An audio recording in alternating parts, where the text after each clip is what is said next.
wabarakatuh. Selamat pagi, selamat datang kembali di kelas fisika. Hari ini kita akan belajar tentang materi pengukuran, masih lanjutan materi sebelumnya, di mana hari ini kita akan lebih dalam membahas tentang pengukuran, kemudian akan dilanjutkan dengan angka penting, gitu ya. Baik, untuk mempersingkat waktu dan agar waktu kita lebih efisien dan efektif, maka kita langsung saja masuk ke materi pembelajaran. Bahasan pertama adalah tentang pengukuran dan ketidakpastian, di mana sebelumnya saya sudah menjelaskan apa sih yang dimaksud dengan pengukuran. Kemudian di sini kita akan mengulang kembali tentang definisi pengukuran ya. Jadi pengukuran itu adalah membandingkan sesuatu yang diukur dengan alat yang digunakan sebagai acuan atau patokan begitu ya.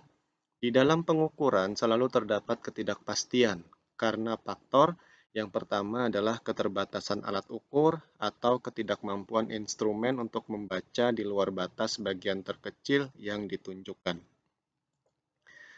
Persentase ketidakpastian adalah rasio ketidakpastian dengan nilai yang diukur dikalikan dengan 100%. Contohnya bagaimana?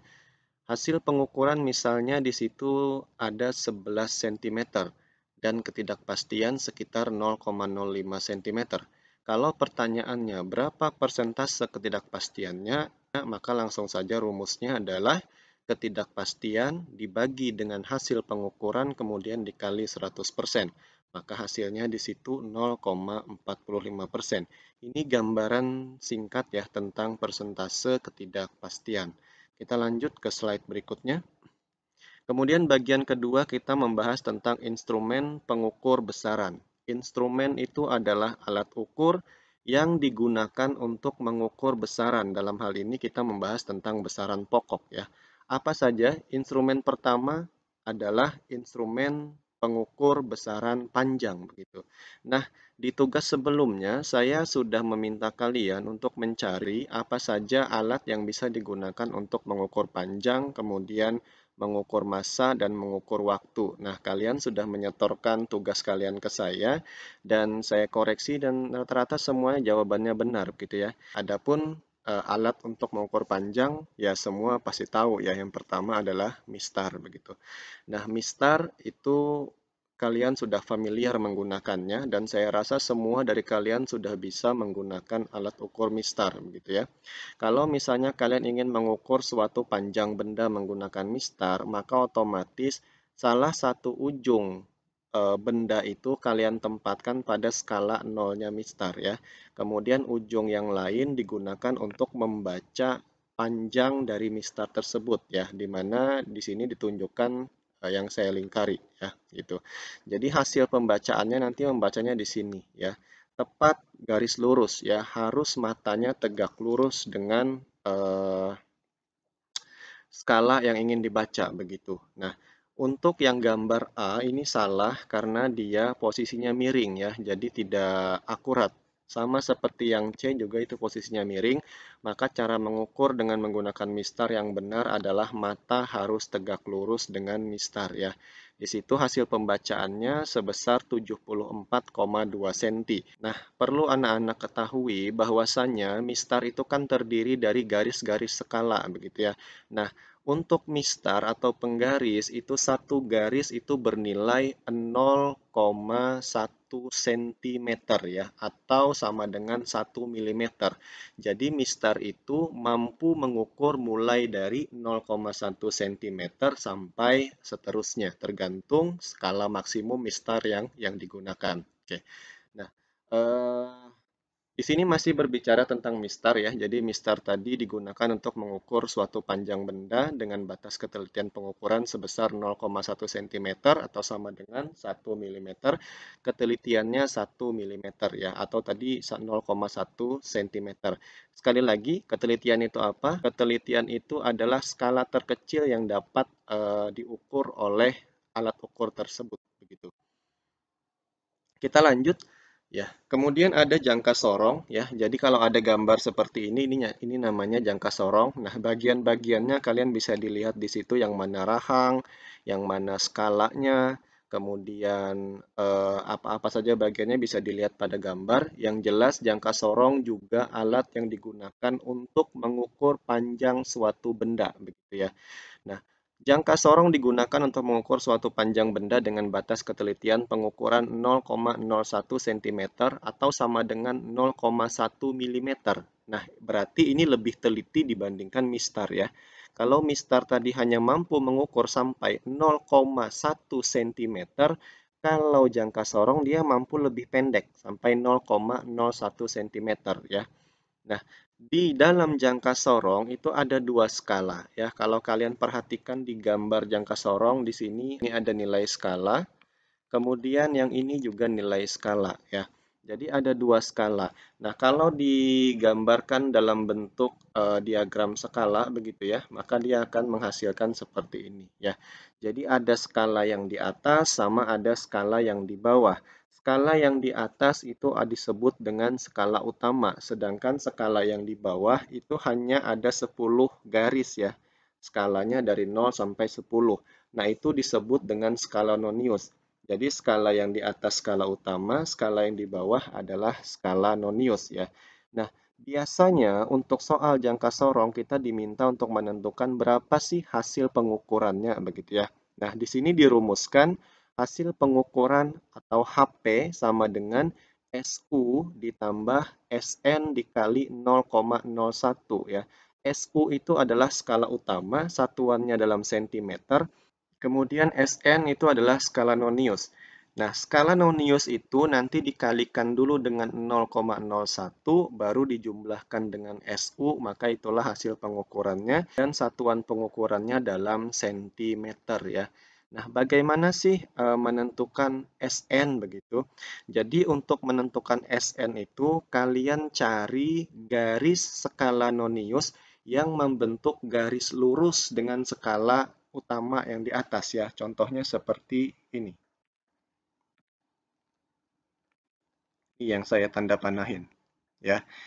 Yang garis lurus, yang segaris antara garis nonius yang di bawah dengan garis skala utama ya. Maka noniusnya kalau berdasarkan gambar di sini kita hitung saja 1 2 3 ya. Maka noniusnya di 3 ya.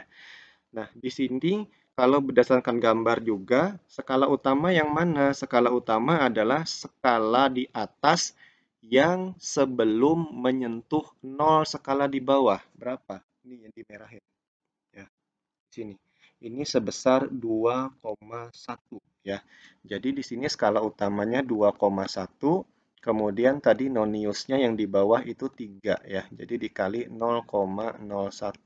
Ini dikali dulu, hasilnya 0,03 begitu ya. Baru kita jumlahkan 2,1 ditambah 0,03 hasilnya sama dengan 2,13, satuannya dalam sentimeter.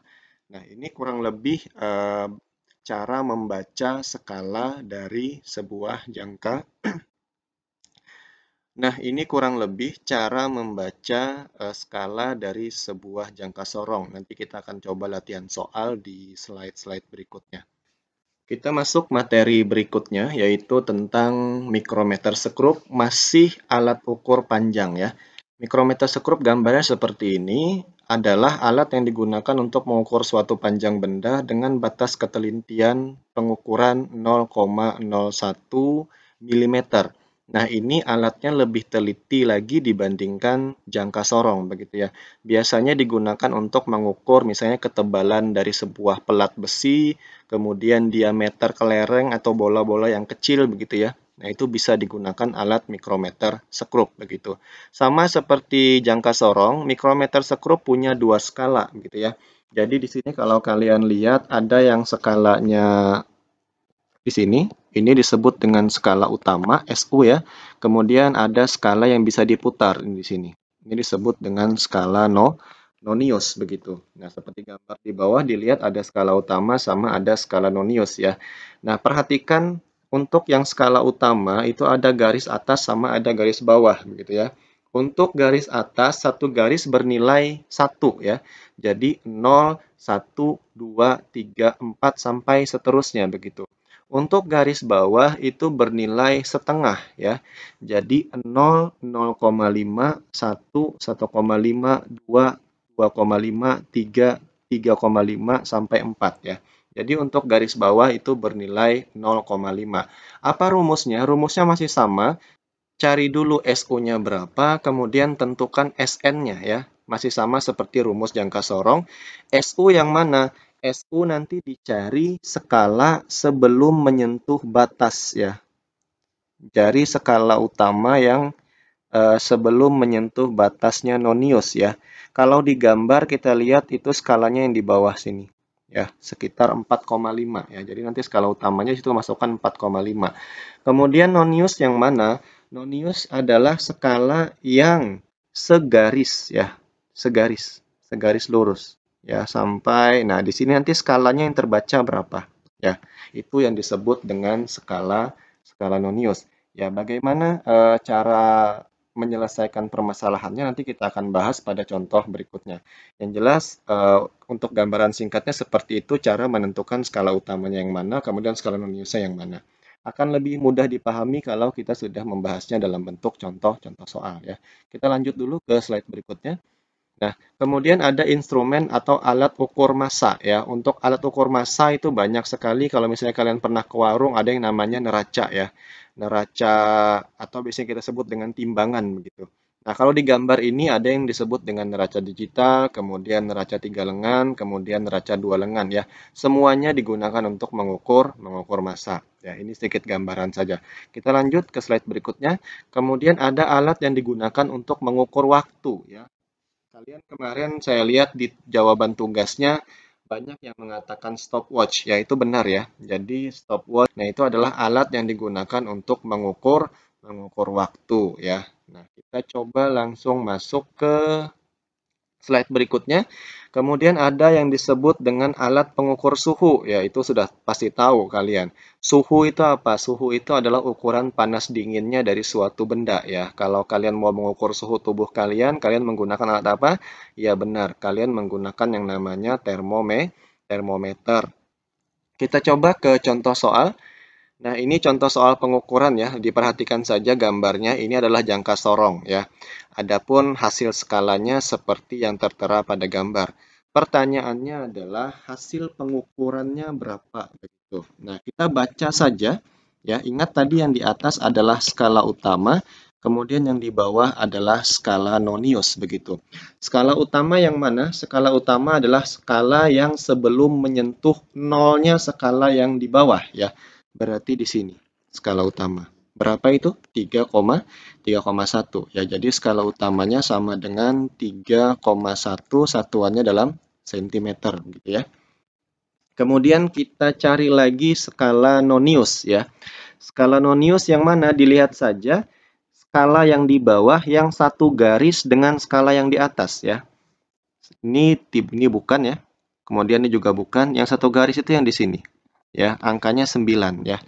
Berarti di sini skala noniusnya sama dengan 9 dikali dengan ketelitian tadi 0,01 ya cm atau sama dengan 0,09 cm ya. Sehingga kalau pertanyaannya adalah hasil pengukuran, langsung kita jumlahkan saja. Hasil pengukuran sama dengan SU ditambah dengan SN ya. Di situ SN-nya sudah dikalikan dengan 0,01. Jadi hasilnya 3,1 ditambah 0,09 sama dengan 3,19 cm.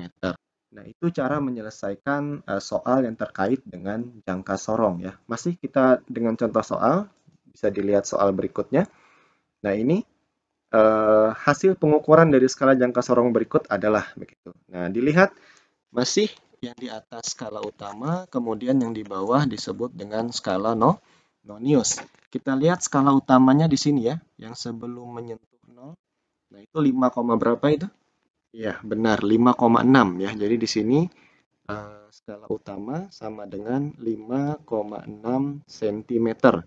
Sekarang skala nonius sama dengan, kita lihat lagi, skala yang segaris antara garis bawah dengan garis atas ya. Di sini ya, ini segaris nih. Ya, ini skalanya 6 ya.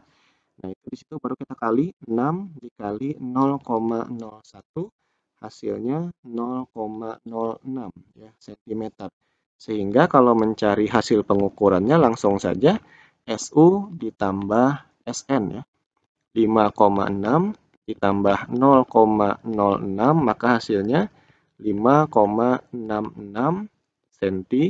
cm. Nah, oke, kita coba next. Nah, di sini untuk mikrometer juga sama caranya. SU ditambah dengan SN ya, tapi SN-nya dikali dulu dengan 0,01 ya. Nah, sini kita lihat yang ini skala utama, kemudian yang ini disebut dengan skala nonius ya. Di situ skala utama yang terbaca berapa?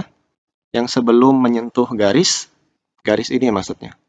Nah, berapa di situ? Paling bawah ya. 4,5 ya. Di situ 4,5 tapi satuannya dalam milimeter ya. Kemudian noniusnya berapa? Yang segaris juga. Nah, nonius itu membacanya naik ya ke atas.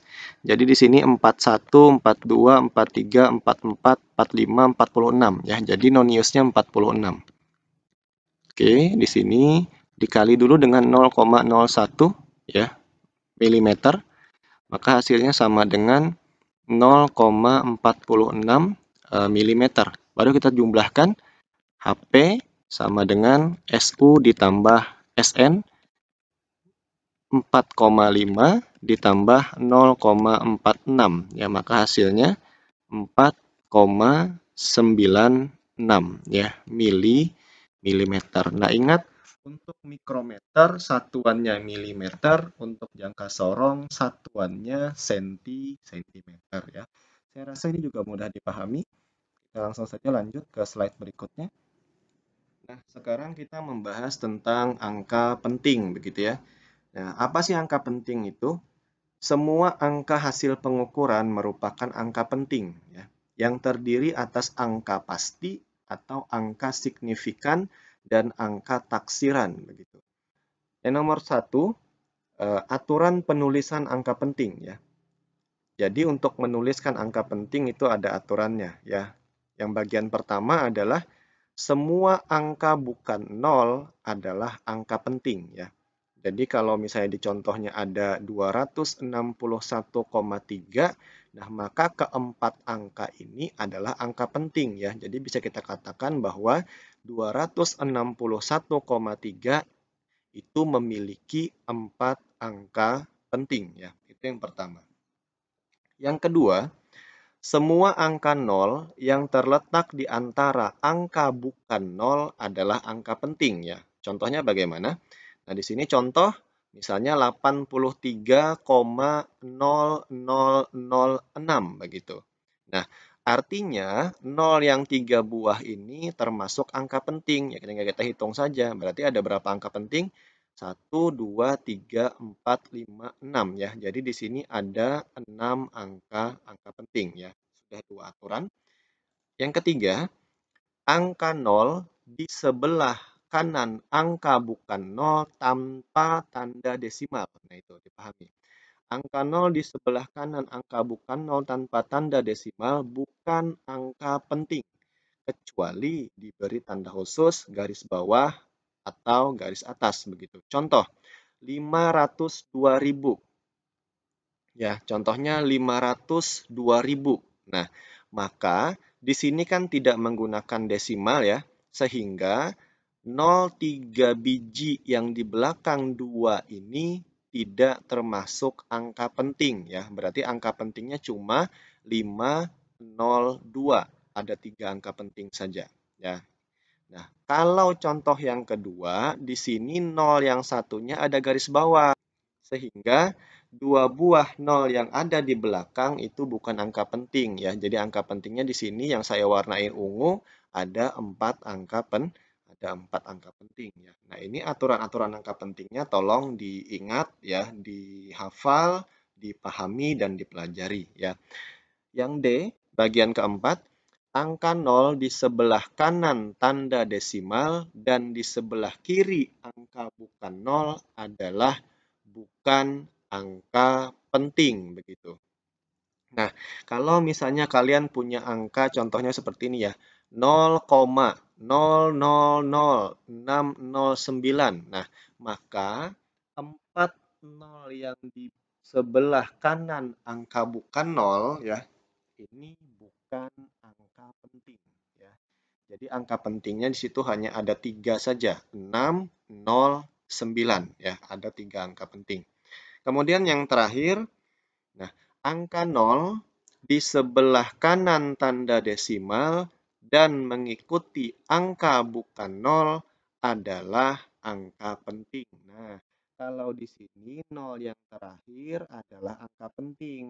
Kenapa? Karena ada tanda desimal. Sementara untuk yang bagian C tadi, di sini tidak menggunakan desimal, tapi menggunakan titik ya, ribuan. Sehingga yang ini bukan angka penting ya. Nah, itu dipahami ya aturan-aturan angka pentingnya untuk menyelesaikan operasi bilangan ya dengan menggunakan aturan angka penting ini. Nah, sekarang kita coba langsung slide berikutnya. Nah, angka penting dalam menjumlahkan dan mengurangkan ada aturannya ya. Jadi yang pertama penjumlahan dan pengurangan begitu. Hasil penjumlahan dan pengurangan hanya boleh menghasilkan satu angka taksiran. Nah, di sini contohnya 85,6 ini kan tiga angka penting ya. Tiga angka penting. Kemudian 13,21 ini 4 angka penting begitu ya. Kalau kita jumlahkan itu kan 98,81 hasilnya adalah 4 angka penting ya. Kalau kita mau menaksir ya, itu menaksirnya berapa hasilnya? Itu dibulatkan ke angka penting yang paling sedikit begitu. Ya, maka kita ambil 98,8 ya. 98,8. Nah, itu sehingga hanya mengandung satu angka taksiran begitu. Nah, itu maksudnya. Oke, kita coba lanjut yang bagian B, perkalian dan pembagian begitu. Hasil perkalian dan pembagian ditulis sebanyak jumlah angka penting paling sedikit dari bilangan yang dikali atau dibagi ya. Nah, untuk 40,5 itu 3 angka penting, kemudian 2,3 2 angka penting ya. Sehingga hasil dari perkalian 3 angka penting dengan 2 angka penting nanti hasilnya harus 2 angka penting begitu ya. Nah, di situ coba kita kali saja hasilnya 93,15 ya. Ini kan 4 angka penting ya, 4 angka penting. Sementara katanya tadi kalau perkalian dan pembagian hasilnya harus 2 angka penting. Nah, itu diambil saja yang di depan dibulatkan ya. Jadi hasilnya 93 begitu. Lanjut bagian C, penarikan akar. Hasil penarikan akar dan pemangkatan ditulis sebanyak jumlah angka penting yang ditarik akarnya dan yang dipangkatkan begitu. Nah, kita lihat di sini akar 22,93 yaitu hasilnya sekitar 4,788527 begitu ya. Nah, di sini kan yang dalam akar ini kan 4 angka penting ya. Sehingga nanti hasilnya ini harus dibikin menjadi 4 angka penting juga begitu ya. Maka kita bulatkan hasilnya adalah 4,788 ya. 5 ini dibulatkan ke bawah ya. Jadinya tetap 788 begitu. Nah, kalau kuadrat berapa? Kuadrat pun sama ya. Kuadrat di sini ada 3 angka penting ya. Di sini 3 angka penting ya. Maka nanti hasil yang ini harus dirubah 3 angka penting. Yang diambil berarti hasilnya 38,8 begitu ya. Nah, kemudian next. Nah, perkalian angka penting dengan bilangan eksak ya. Nah, kalau ada angka penting bilangan eksak itu yang tidak pakai koma ya. Jadi kalau misalnya ada angka penting yang pakai koma, kemudian dikalikan dengan bilangan eksak, maka hasilnya harus mengikuti jumlah angka pentingnya ya. Di sini ada 4 angka penting, maka hasilnya pun harus 4 angka penting begitu ya. Nah, sekian penjelasan saya terkait dengan angka penting. Ya, kemudian ada yang namanya notasi ilmiah. Ya, notasi ilmiah itu apa sih? Notasi ilmiah itu yang 10 pangkat sekian ya. Bisa 10 pangkat positif atau 10 pangkat negatif, begitu ya. Nah, misalnya nanti ada hasil pengukuran seperti ini. Nah, nomor satu misalnya, di situ kan 850.000 mau dirubah menjadi bentuk notasi ilmiah, begitu ya. Jadi bentuk notasi ilmiah itu seperti ini, ya. Jadi angka di depan, begitu ya, dikali dengan 10 pangkat N, ya. Nah, N ini pangkat, ini bisa pangkatnya positif, kemudian bisa juga pangkatnya negatif, ya. Jadi tergantung nanti berapa atau bagaimana angka yang mau kita rubah menjadi notasi ilmiah ya. Contohnya di situ kan ada 850.000 begitu. Jadi 0,4 itu 10.000. 10.000 itu pangkatnya 4 begitu ya. Nah, jadi kalau misalnya ini mau dirubah menjadi bentuk notasi ilmiah, maka 85 kali 10 pangkat 4 ya. Karena 10.000 itu 10 pangkat 4. 10 dikali 10 dikali 10 dikali 10 ya. 10 pangkat 4 begitu. Nah, ini belum sederhana, ini belum sederhana. Kita mau sederhanakan lagi, geser saja koma yang di belakang 5 ke sebelah kiri begitu. Nah, sehingga jadinya 8,5 dan pangkatnya nambah jadi 10 pangkat 5 begitu. Nah, kalau kita lihat di sini 8,5 kali 10 pangkat 5. Nah, ini adalah dua angka penting begitu ya. Nah, sama halnya seperti soal nomor 2. Nomor 2 berapa angka penting? Nomor 2 itu 3 angka penting. Kenapa? Karena tadi kan dikatakan bahwa angka 0 di sebelah kiri angka bukan 0, bukan angka penting ya. Nah, beda halnya seperti nomor satu, ini kalau mau menjadikan notasi ilmiahnya, kalian hitung saja ya, geser koma begitu, geser komanya ke sebelah kanan ya. Jadi ini 1 kali, 2, kemudian 3, 4, 5, 6 ya. Jadi kita menggeser komanya sebanyak 6. Sehingga jadinya 6,78 kali 10, tadi menggesernya 6 kali ya, tapi pangkatnya pangkat negatif 6 begitu loh ya. Nah, kemudian di situ ada lagi 60.865.900. Nah, ini berapa angka penting? Ingat tadi, kalau dia tidak desimal, maka 0 yang ada di sebelah kanan ini bukan angka penting ya. Berarti angka pentingnya ada berapa? 2, 4, 6 ya. Nah, kita mau menggeser menjadi menggeser koma ya, kemudian menjadikannya bentuk notasi ilmiah ya. Jadi tinggal dilihat saja di situ, nih caranya seperti ini, saya tulis ulang saja. 67.865.900. Nah, itu komanya sebelah mana? Komanya sebelah kanan ya. Mau kita geser, gesernya ke kiri.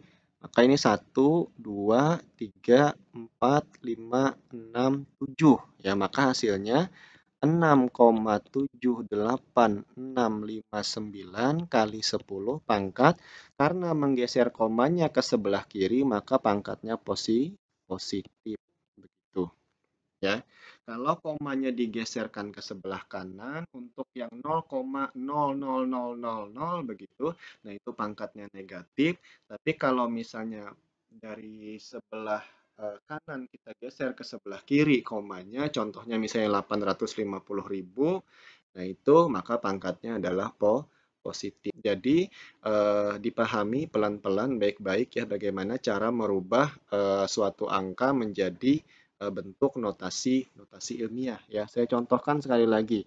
Misalnya ada 0,000625. Mau kita rubah menjadi notasi ilmiah ya. Maka ini geser saja komanya ke sebelah kanan ya. Maka 1, 2, 3, 4 ya. Jadinya 6,25 kali 10 pangkat min 4 gitu ya. Nah, ini untuk yang pangkat negatif. Pangkat positif bagaimana? Coba dilihat, 625 juga tapi nolnya sebelah kanan begitu. Nah, ini kan koma. Sebenarnya kan koma 00, tapi kan kita nggak ditulis ya begitu. Nah, kita mau merubahnya menjadi notasi ilmiah, geser komanya Maka ini 1, 2, 3, 4, 5 ya. Maka ini 6,25 kali 10 pangkat 5 begitu ya. Usahakan satu angka di belakang koma ya. Hanya satu angka di belakang koma. Nah, itu sedikit penjelasan tentang bagaimana cara merubah eh, angka ke dalam notasi notasi ilmiah gitu ya. Silakan dipelajari, silakan dipahami, dimengerti, dan mudah-mudahan penjelasan saya cukup jelas ya untuk kalian pahami dan kalian mengerti begitu. Nah, kita langsung masuk ke tugas ya seperti biasa. Di sini saya punya dua tugas. Yang untuk nomor satu itu menghitung berapa skala dari jangka sorong seperti yang saya contohkan tadi. Yang kemudian yang B itu mikrometer sekrup. Nah, yang kedua adalah operasi hitung ya, menggunakan aturan angka penting. Yang A ini jawabannya berapa, yang B jawabannya berapa, yang C jawabannya berapa, yang D jawabannya berapa ya. Jadi silahkan dikerjakan tugasnya. Saya tunggu seperti biasa ya. Tugas disetorkan melewati WhatsApp saya ya. Kalau bisa sebelum deadline tugasnya sudah dikumpulkan ya. Sekian pembelajaran kita pada pagi hari ini. Saya tetap berharap kalian selalu menjaga kesehatan ya. Di masa-masa pandemi ini tetap jaga kesehatan kalian, kemudian stay safe, stay healthy gitu ya. Oke, Assalamualaikum warahmatullahi wabarakatuh. Selamat pagi, sampai jumpa di video berikutnya.